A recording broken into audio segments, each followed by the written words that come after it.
Ethan Caldwell, a name once synonymous with corporate ruthlessness, walked into a small cafe named Maple and Soul.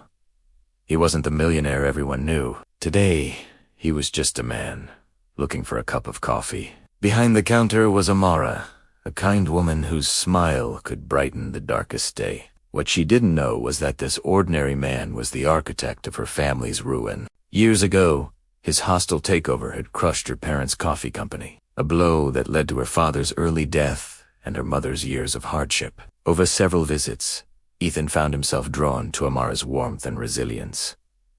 He saw the life he had destroyed, reflected in the eyes of the daughter left behind. Guilt, a feeling he had long suppressed, began to consume him. He started to see her not as collateral damage, but as a person whose dreams he had stolen. The friendly chats over coffee became a slow, painful torture for him. One rainy evening, the weight of the past finally broke the surface. Amara, lost in thought, shared her mother's last words. "She told me," Amara said softly, her voice heavy with memory, "if you ever meet the man who did this to us, you tell him 3 words. You killed us." The words struck Ethan like a physical blow, shattering the facade he had carefully built.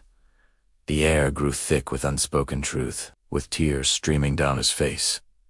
Ethan confessed everything. He laid bare his greed, his calculated cruelty, and the devastating consequences of his actions. He pleaded for a forgiveness he knew he didn't deserve. Amara, her face a mask of shock and betrayal, banished him from her cafe and from her life. The door closed, leaving him alone in the rain with his shattered conscience. Days later, a thick envelope arrived for Amara.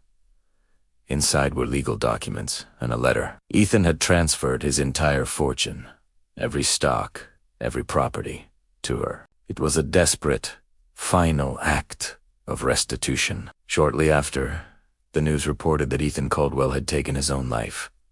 Years passed. Amara transformed Maple and Soul into a beacon of hope, using Ethan's wealth to support struggling families and rebuild the community he had once torn apart. And every single morning, without fail, she would place a fresh cup of black coffee on the windowsill. It was a silent acknowledgement, a quiet tribute for the man who, in the end, finally saw the true cost of his life.